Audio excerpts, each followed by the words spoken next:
Assalamualaikum warahmatullahi wabarakatuh. Waalaikumsalam. Alhamdulillahirrabbilalamin. Wassalatu wassalamu ala asrafil anbiya wal mursalin Sayyidina Muhammadin wa ala alihi wa sahbihi ajma'in. Allahumma salli wa sallim ala Sayyidina Muhammadin tibbil qulubi wa dawaiha wa afiatul abdani wa shifaiha wa nuril absari wa diyaiha wa qutil arwahi wa gidaiha wa ala alihi wa sahbihi wasallam. Yang saya hormati Bapak Ketua Kelompok Tani Sumber Rezeki Bapak Sayadi. Yang saya hormati teman-teman distributor dari PT Asti. Dan juga kepada rekan-rekan Kelompok Tani Sumber Rezeki. Sedikit akan saya terangkan soal masalah kebiasaan atau yang ada endemis di Kelompok Tani Sumber Rezeki. Biasanya dalam penanaman jagung ini selalu dikena penyakit yang namanya bulai, penyakit putih bencana di sini. Nah, ini ada sering saya sampaikan, sebenarnya ini saya sudah sering saya sampaikan kepada teman-teman bahwa untuk cara penanggulangan selain dari produk-produk yang memang ada keunggulannya bebas dari penyakit bulai, saya juga sering memberikan semacam formula dengan membuat sendiri, yaitu dengan menggunakan kapur gamping yang saya beri nama FUKA, fungisida kapur gamping. Ini gampang cara membuatnya dan juga murah belinya. Misalnya beli 1 kilo gamping, kapur gamping ini di Sembagus itu hanya 5.000. Terus itu difermentasi, artinya dikasih air, dia akan keluar sama panas, karena memang gamping ketika dikasih air memang ada reaksi panas. Nah, setelah selesai panas, ini dikasih jeruk purut. Jeruk purut buahnya sekitar 5 atau 6 biji. Ini di blender dicampurkan sama kapur gamping itu. Tujuannya karena kapur gamping ini ada kandungan hara seperti kalsium karbonat, karena yang namanya kapur gamping ini nama ilmiahnya adalah CaCO3 gitu, ada kalsium karbonat. Karena CaCO3 ini sifat basanya terlalu kuat, karena kalau diteliti melalui alat pH, dia di atas 11 pH-nya itu di atas 11, sehingga kalau kita aplikasikan pada tanaman ini bisa membuat tanaman ini bisa terbakar karena terlalu basahnya, ini terlalu kuat. Makanya kita anjurkan di make dengan jeruk purut. Kenapa jeruk purut? Jeruk purut ini ada kandungan sitrum.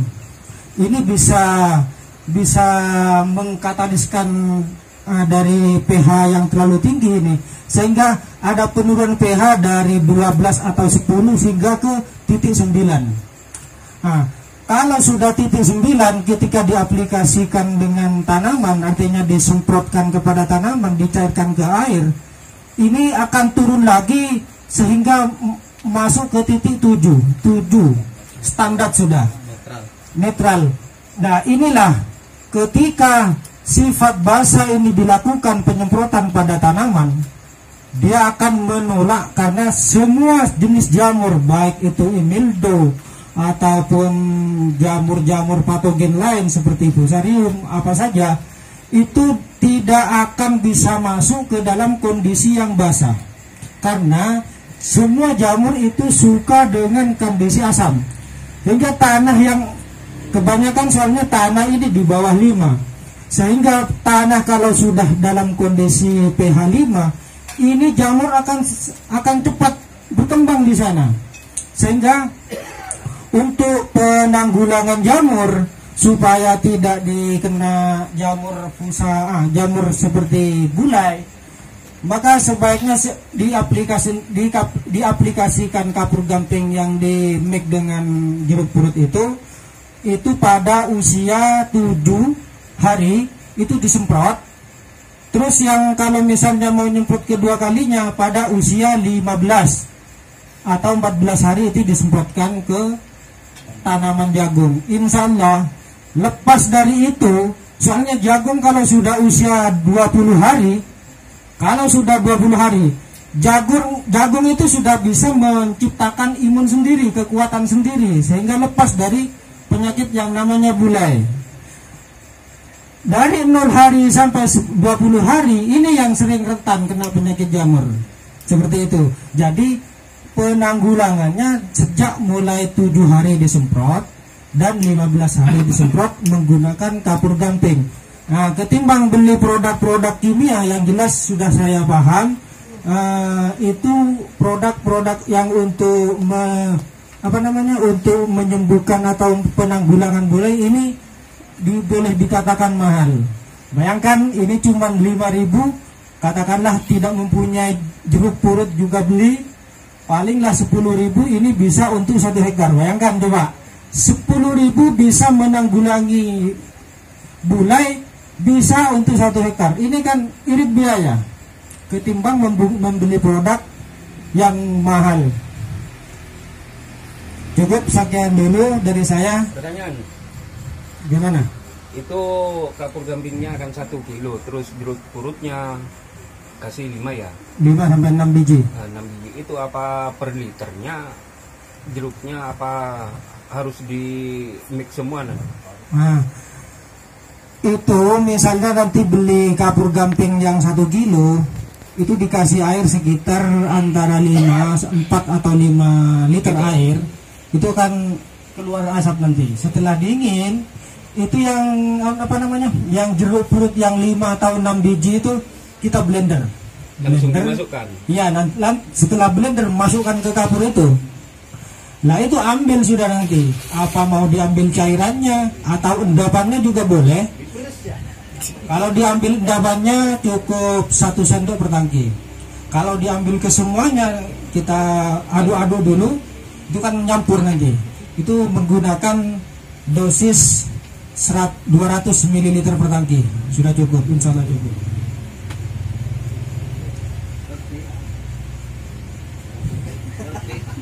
Sudah tidak ada yang mau ditanyakan? Ya cukup. Assalamualaikum warahmatullahi wabarakatuh. Kita lanjutkan kembali. Assalamualaikum warahmatullahi wabarakatuh. Waalaikumsalam warahmatullahi wabarakatuh. Innal hamdalillah la haula wala quwwata illa billah. Shalatan wa salaman ala Rasulillah la nabiyya ba'dah. Semuanya pengurus kelompok tani sumber rezeki desa Gedung Towo, Gedung Towo. Saya betul kau nak boleh jadi campur betul ya Pak. Tinggal asli betul. Panen nggak mau naik bertahun. Matar sebelakang betul kalau seranjaan paling betul keangkui sosialisasi, menyampaikan dan mengenalkan salah satu produk dari perusahaan kami. Mudah-mudahan nanti ini menjadi awal yang baik ke depannya buat para petani yang ada di kelompok kami ini. Langsung saja ya Pak nih. Sebelum kita mengenalkan produk kita, sebelumnya kita boleh perkenalkan lagi nih cara yakni jagung keras. Slogannya tanam jagung serasa panen emas, Asia Gold. Salah satu produk dari PT Asti. Sejauhnya beda hadapan panjenengan sedajem. Contoh panenan Asia Gold yang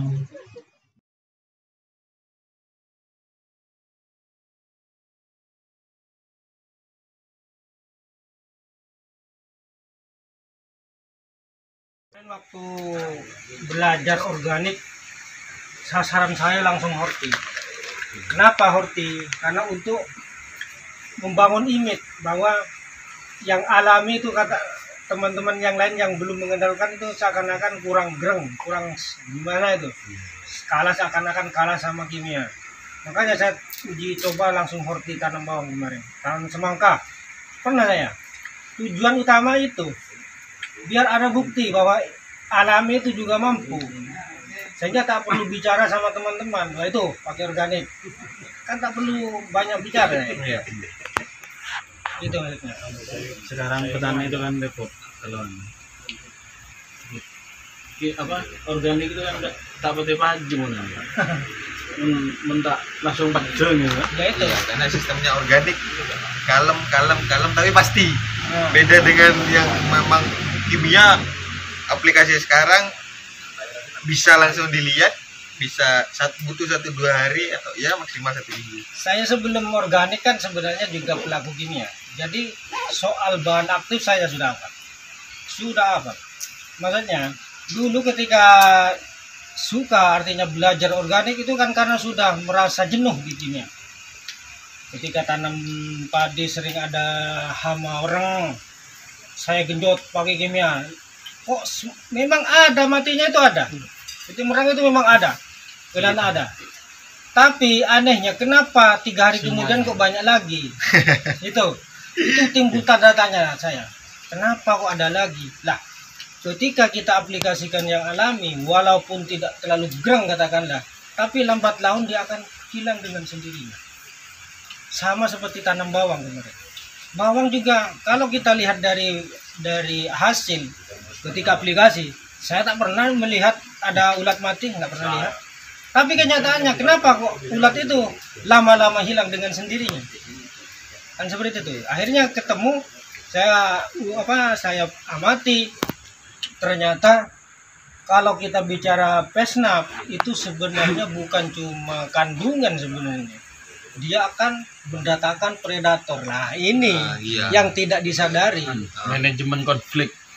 Predator itu banyak berdatangan sehingga kalau tidak ada kimia. Jadi ada tentara sendiri yang buat melindungi tanamannya. Iya, kalau ulat itu semut lenying menjadi Terus yang manyang itu suka itu dengan ulat yang baru kecil, yang baru netas itu, yang manyang. Semut lenying walaupun besar itu langsung diambil dimakan itu. Bahkan entah ada tabung itu ke atas. Tak daun itu. Itu rumah batona. Itu yang saya alami di lapangan. Jadi kalau bicara alami bukan cuma berpaku pada khasiat, tetapi mendatangkan predator itu. Beda dengan kimia. Semakin istiqomah berkimia, tanaman atau hama akan resisten. Kan seperti itu. Predatornya pindah. Sementara hamanya resisten, kebal. Beda dengan organik. Kalau organik itu akan terkikis dengan perlahan kekebalan tubuhnya itu. Dan lagi tanaman itu sudah membentuk imun, antioksidan kan. Coba bayangkan bahan-bahan pesnap.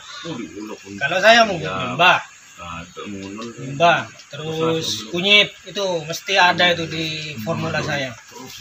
Itu kan ada kandungan tanin, saponin, flavonoid.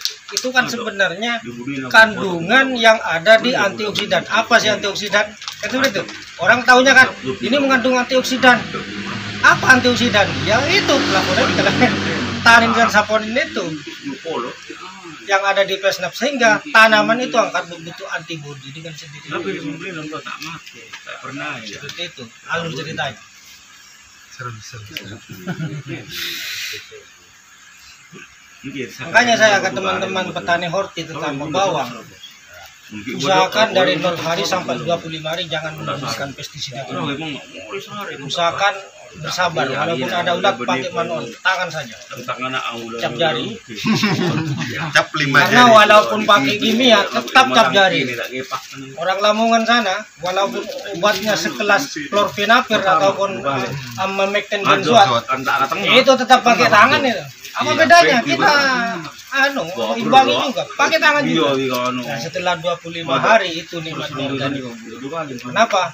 Tanaman sudah membentuk antibodi, predator datang aman, yang lain berido hama itu. Yang lain masih terus sudah ada tentaranya ya. Sudah ada tentaranya, itu Menyiapkan bedanya. tentaranya gitu. Memang banyak orang yang memang nggak ngerti. Ada yang apalagi sekarang terutama ada banyak lah penyuluh yang memang apa ya lagi gembar-gemborkan tentang fungsinya pestisida, fungsinya ini, kandungannya seperti ini. Banyak orang yang memang kadang paham, cuma hanya dibatas bahan aktifnya aja. Dia lupa bahwasanya ada yang memang lebih efektif untuk jangka panjangnya. Yaitu namanya kimia, semakin hari semakin berlomba-lomba untuk menciptakan bahan aktif yang kelas pamungkas. Coba ingat dulu pada 2000 tahun 2000 kalau nggak keliru. Itu ada ada klorphenapir dan itu klorphenapir untuk ulat dan abamectin untuk kutu-kutuan. Itu kan kelas pamungkas sebenarnya tahun 2000 dulu. Sekarang sudah Tidak ada lagi di atasnya bahan aktif itu. Sekarang apa? emamectin. Emamectin beneran. Itu artinya yang dulu katanya pamungkas, sekarang ada lagi pamungkasnya. Bisa jadi 2050 ini ada lagi. Namanya canggih ini juga. Ada lagi. Namanya canggih juga. Ada namanya FAW atau Fall Armyworm. Iya. Ulat tentara. Oh. Dia fall. Jadi fall. Ulat tentara artinya. Iya, gara-gara latihan itu ya. Ah iya, tentara di baluran. Pas orang lahan. Iya. Nyerang ke jagung.